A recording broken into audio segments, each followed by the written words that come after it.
নগাঁও জিলাৰ বেবেজীয়াৰ সমীপৰ চমুৱা গাঁওস্থিত শংকৰদেৱ চিত্ৰকলা বিদ্যালয়ৰ ৰূপালী জয়ন্তী দুদিনীয়া বৰ্ণাঢ্য কাৰ্যসূচীৰে আজিৰে পৰা আৰম্ভ হৈছে।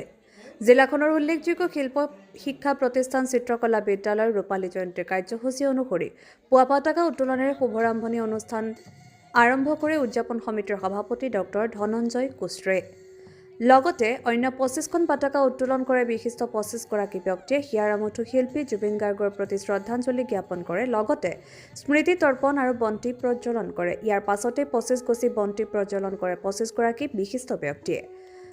প্ৰায় ৯:৩০ বজাত গছপুলি ৰোপণ আৰু গছপুলি বিতৰণ কাৰ্যসূচী অনুষ্ঠিত হয়। ইয়াৰ পাছতে প্ৰদৰ্শনীৰ দুৱাৰ আৰু চিত্ৰাংকন প্ৰতিযোগিতা মুকলি কৰা হয়। অসমৰ ভিত্তিত স্বৰ্গীয় পূৰ্ণ বেজবৰুৱা সৌৰণী চিত্ৰাংকন প্ৰতিযোগিতা অনুষ্ঠিত হয় আৰু একে সময়তে বিশিষ্ট চিত্ৰকৰসকলৰ দ্বাৰা কলা জীৱনৰ বাবে জীৱন সমাজৰ বাবে বিষয়ৰ চিত্ৰ অংকন কৰা হয়। বিয়লি ১ বজাত প্ৰাক্তন আৰু বৰ্তমানৰ ছাত্ৰ-ছাত্ৰী তথা শিক্ষক সন্মিলন অনুষ্ঠিত হয় আৰু সন্মিলনৰ সভাপতিত্ব কৰে বিদ্যালয়ৰ প্ৰাক্তন ছাত্ৰ দেৱব্ৰত বৰাই। সন্ধিয়া ৬ বজাৰ পৰা অনুষ্ঠিত হোৱা সাংস্কৃতিক অনুষ্ঠানৰ মঞ্চ উদ্বোধন কৰে ডাক্তৰ আলেখ্য বৰুৱাই।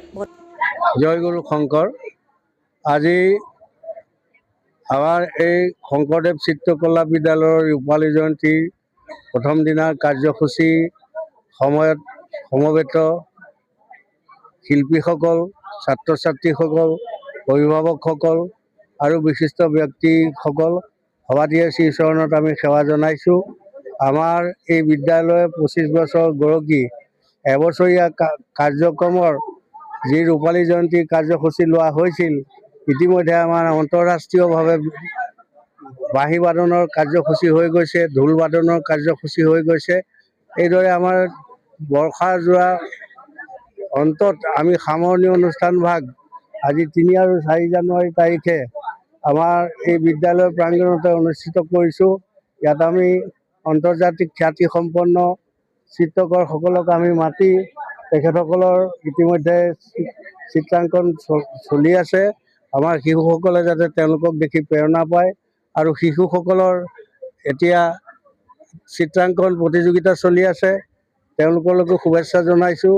মই সন্মান জনাইছোঁ খ্যাতিসম্পন্ন আমাৰ শিল্পীসকললৈ, দৰ্শকসকললৈ, অতিথিসকললৈ, নিমন্ত্ৰিত আমাৰ পতাকা উত্তোলন কাৰ্যসূচীত অংশগ্ৰহণকাৰী বিশিষ্ট ব্যক্তিসকললৈ আৰু আমাৰ শ্ৰদ্ধাঞ্জলি অনুষ্ঠান আৰু বন্তি প্ৰজ্বলন অনুষ্ঠানত অংশগ্ৰহণ কৰা সভাটিলৈ আমি শ্ৰদ্ধাঞ্জলি আৰু ধন্যবাদ জ্ঞাপন কৰিছোঁ। আৰু আহি থকা এই ২দিনীয়া কাৰ্যসূচীত সভাটিৰে অন্তঃকৰণে ইয়াত সহযোগিতা কামনা কৰিছোঁ আৰু এই ২দিনীয়া কাৰ্যসূচী সাফল্যমণ্ডিত হওক, সুন্দৰ হওক। এই অনুষ্ঠানে পুনৰ যাতে ৰূপালী জয়ন্তীৰ ঠাইত স্বৰ্ণ জয়ন্তী আৰু যাতে শতক আৰু মহাৰজত জয়ন্তী অনুষ্ঠিত কৰিব পাৰে আৰু এই বিদ্যালয়ৰ জয়যাত্ৰা যাতে তীব্ৰ গতিত আগুৱাই যায়, ইয়াকে কামনা কৰি সদৌ শেষত আমাৰ বাৰ্তাজীৱীসকলৰ আৰু এই অনুষ্ঠানত সহযোগ কৰা সাংবাদিকসকলক সভাটিলৈকে ধন্যবাদ জ্ঞাপন কৰি মই সমূহ শংকৰদেৱ চিত্ৰকলা বিদ্যালয় আৰ্ট স্কুলৰ পৰা আমি সকলোকে আন্তৰিক শুভেচ্ছা জ্ঞাপন কৰিছোঁ। আমাৰ আজি বছৰ যোৱা কাৰ্যসূচী আমাৰ ৰূপালী জয়ন্তী আহি ২৫ বছৰ ধৰি দিলে। আজি সামৰণি অনুষ্ঠান, আজি কাইলৈ।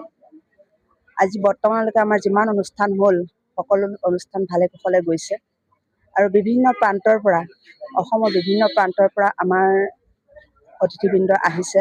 সকলোৱে নিজৰ নিজৰ দায়িত্ব পালন কৰিছে। সুন্দৰভাৱে আমাৰ অনুষ্ঠানটো পৰিচালনা হৈছে আৰু অহা কালিলৈ সমূহ অসমবাসী ৰাইজক আমাৰ আন্তৰিকতাৰে আমি নিমন্ত্ৰণ দিছোঁ। অহা কালিলৈ সন্ধ্যা আমাৰ জুনিয়ৰ জুবিন আহিব। তেওঁ সংগীত পৰিৱেশন কৰিব। তেওঁ সংগীতক সকলোৱে যাতে আদৰে লয়, সকলোৱে যাতে আদৰভাৱে গ্ৰহণ কৰে, সকলোকে ধন্যবাদ জনাই মোৰ বক্তব্য সামৰিছোঁ। বটদ্ৰাৰ পৰা মেহেদি জামান ৰিপৰ্ট, এনি এক্সপ্ৰেছ।